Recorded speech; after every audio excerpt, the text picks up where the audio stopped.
Groupie na lang, groupie. Minsan daw niya. Pasok na mo. Pasok.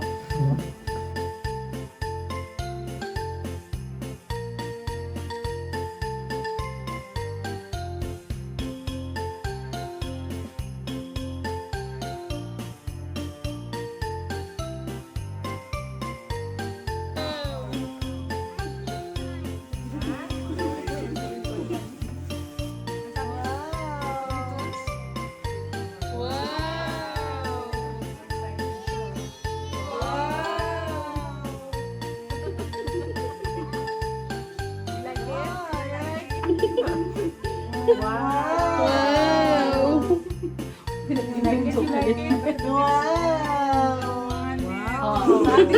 Gusto mo yung bumili, ma'am?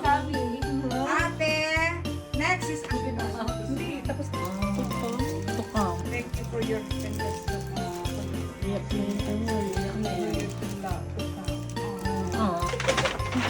Kinabog yung ano mo? Next time, ang ilalagay ko sa wishlist ko, computer. Ay, mukha naman ako Laptop, nito. mga ganun. Hindi pa kaya? Mahal ko yan eh. Pagyaw. Ano yan, Kate Space? Ba't di ka bumili, ma'am? Wow, rar. Rar. Gusto ko yan. Wow. Rar. Saan yung gift receipt? Naku, Hindi gift receipt. binigyan mo ng ganyan si Mol. Vegan yun. Hindi yan ano? Ano? Ano to, plastic? Organic yan. Ganda. Wow. Dami ko na. May ganun ka, rar. Rar ka rin, rar. Oh, propose na. Eee! Propose na. Proposal na. Proposal Baliktad na. ko. Ano ba yan? Maraming boxes na maliit. Eee! Oh. It's fairy. Ano ba yun? Yun. Balik na, i-refund na. Wala eh. Saka kayo mabukas ng garbage bag eh. Okay, I have $10. My bunot is May. Yeah, ne. Video. Picture. Wow! Ma'am, you're Winnie the Pooh. Ay, meron akong malaki. Mall. What can you say about it? Care, dali lang. Meron akong malaki yun. Care, Care picture. picture kayo. Kantong ka. Dali dito sa akin. Hindi, sa akin video eh. Oh, sa akin yan. Wow! Does she know her size? How big you know her size? No, it's in the wish list. Oh, no, it's this. Oh my God!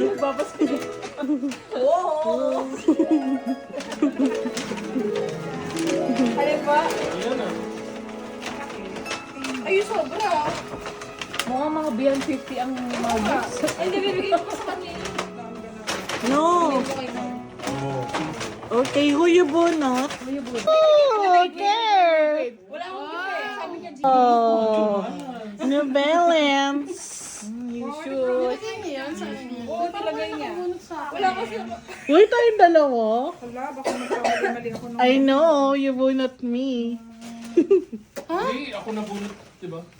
Ah, pala. Wala nakabunot sa akin. Malamang si ano, Nilagay mo naman yun eh. At least si Mall siguro nakabunot. may isa pa, diba? Wala na. Sino yung nabunot niya? Kayong dalawa nagbunutan? Si Bebe. Hindi ko pinunutan. Ano? Sinong ano? Sa akin. O ngayon, ako. So then I raise you $10. Let's make it 20. Wow! Wait lang, you don't have money. He will. There will be more games. Well, let's say you're at it. No, he will. He will like. What? And Rose is Okay, everybody's here. Yeah.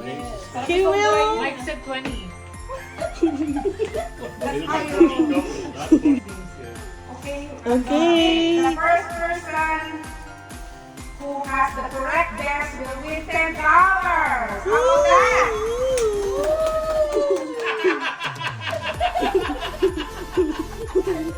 Like we're in a hall. bingo. Okay. Twice. 3 times. That's it. The first person, Under me. Arnel thinks Oh! the person who picked him is May! May. Ta-da-da-da-da-da. Oh! Okay. So now, Hey! You don't win! So you're Paano pag wala? let's do it again. Okay! Okay, the next person. We go till somebody wins. $10. Yeah, $10. No, we don't all get Then it. we do it again until we reach total. Here, ready? There Ay, is wait mo, ano? Ay, ulit na ulit. Sabi niya, Arnel thinks it's May! May. wrong, right?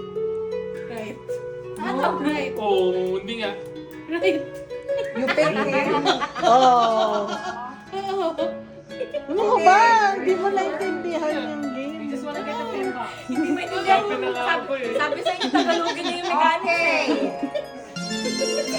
Mahal, because of that, only $5. Yes. Yeah, because late Because the reaction. wife is not paying attention. Hindi pa mo mag-English slow. Yeah! Tagalogin na Very lang. slow. Okay, just for the sake of the other people who didn't win.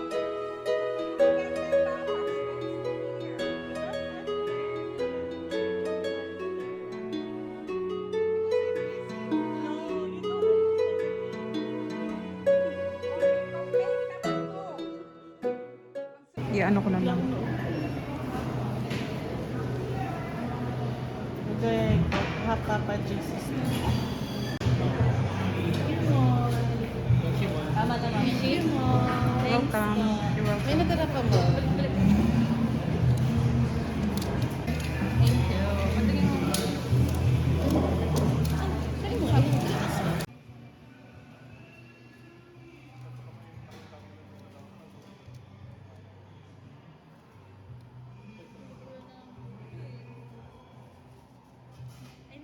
It's only 5 degrees.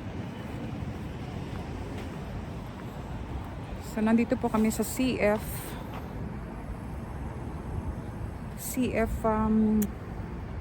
Forgot the name. Basta nandito kami sa CF, sa may Don Mills and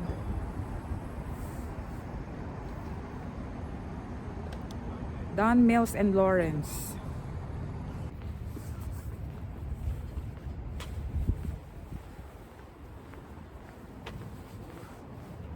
Balik na tayo doon sa Starbucks. Baka tapos na yung coffee. Naka 30 something din kami doon sa bill namin. Pero yun nga, gift card siya. So may natira pang 13 bucks. So naka ano sila $33 na coffee. Muulan.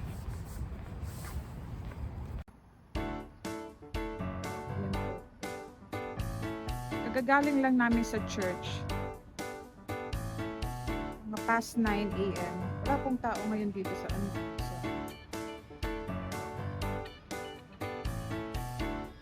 Time po. Wala pong tao ngayon.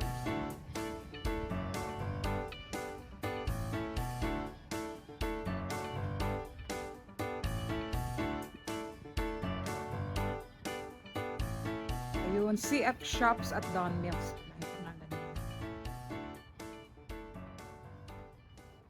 Pag may snow dito, meron ditong skating rink sa bandang gitna. Ngayon, obviously, walang skating rink dahil walang ice.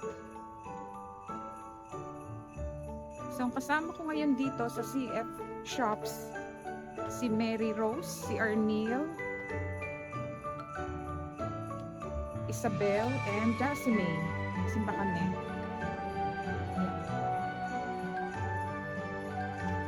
Dito sa CF Shops, yan, iba-ibang klase ng mga stores. Merong high-end, merong restaurants.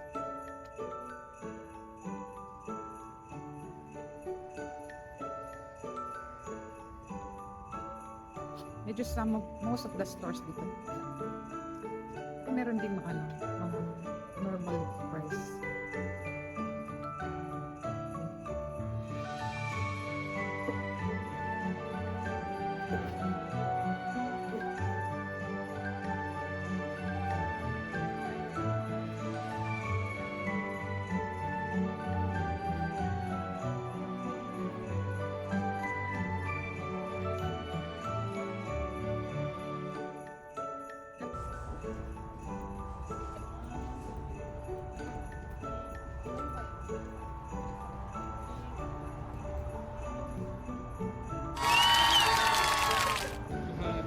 Say it, buddy.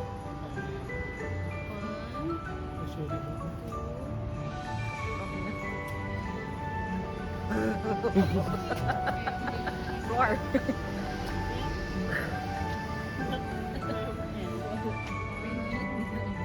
Hindi mo ano, naisip pati yung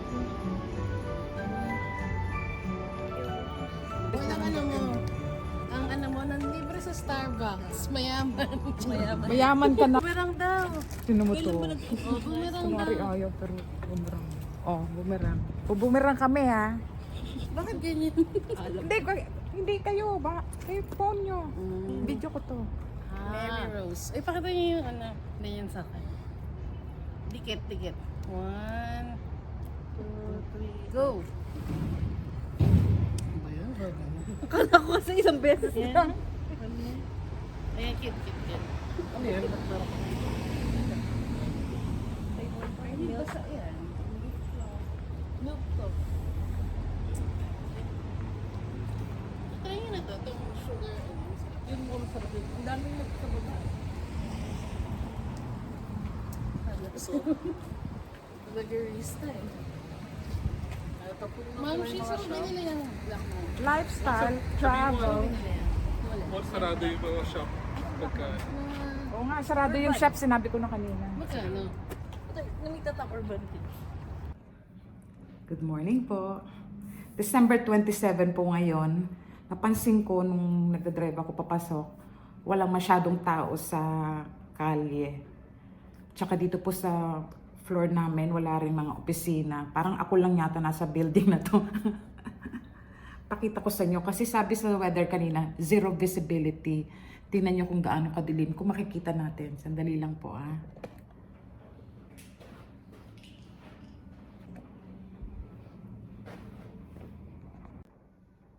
Ayan po, 8:30 ng umaga. Ganyan po kadilim dito sa may area namin sa opisina. 8:30.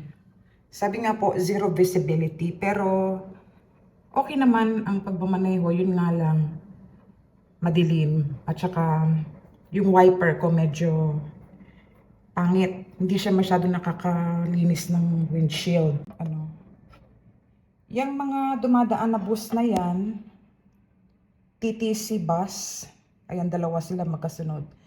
TTC buses yan, Toronto Transit Commission. Ganyan ang mga bus sa Toronto. Ang dami nila oh. 4 sabay-sabay. Nung nagko-commute ako noon, minsan pag na-miss mo yung isa niyan, tapos yung street na naghihintay ka, minsan 40 minutes naghihintay ako sa susunod na bus. Yan. Yan ang itsura ng street at 8:30 in the morning.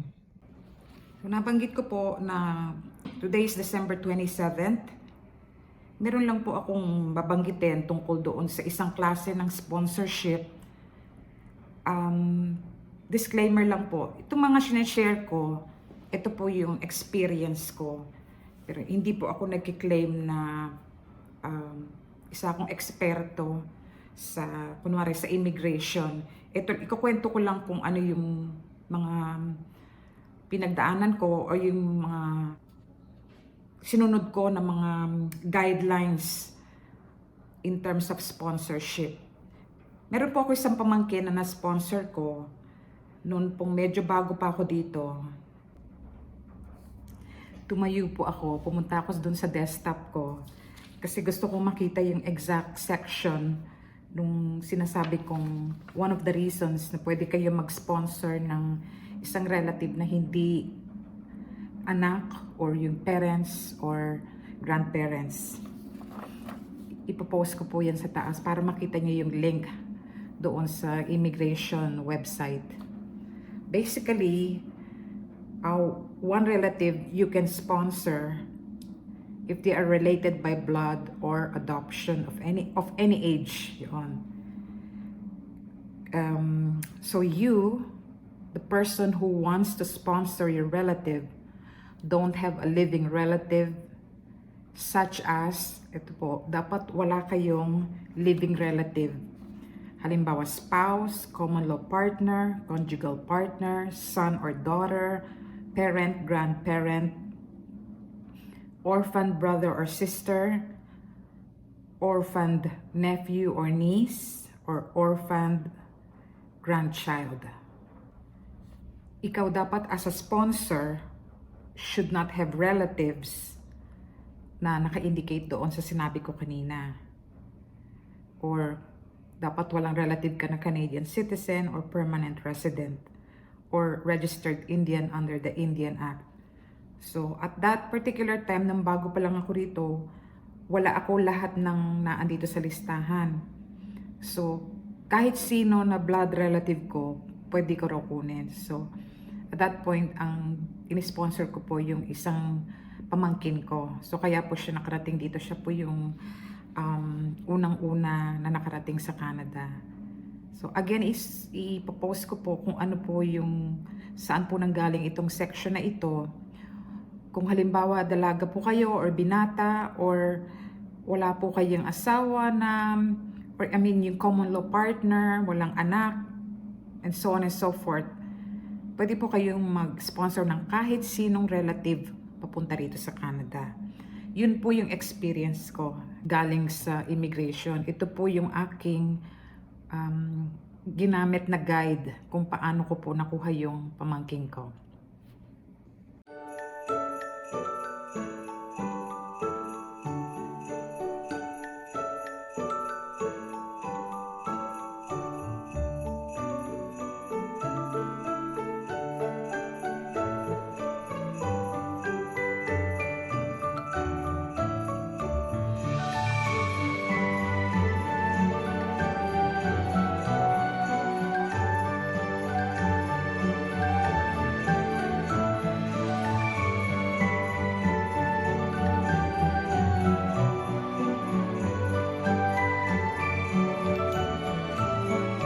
Maganda din yung kay Mona. Wala ka video ka. Oo nga, yung video ko yung kalakuha natin. Ay, hindi